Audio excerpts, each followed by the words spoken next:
Alright guys, this is a 2005 Ford F-150. We're going to go ahead and rebuild it. We've got a few things we need to do.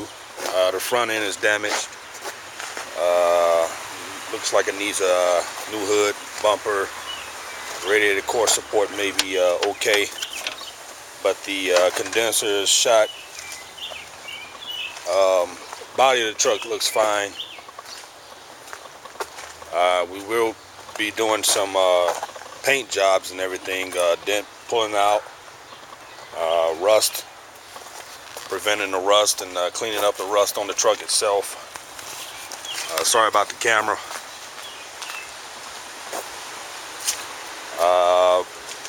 Motor is fine, transmission's fine, truck runs very well.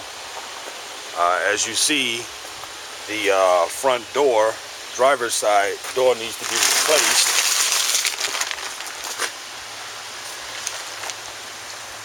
We will be replacing the door, also doing some minor body work.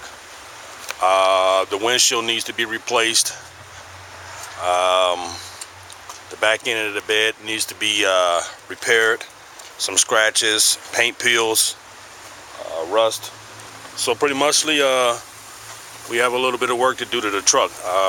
Again, the motor and the transmission is strong. Truck runs fine. We'll be redoing the replacement and all that. Okay. Until then, we'll get back to you.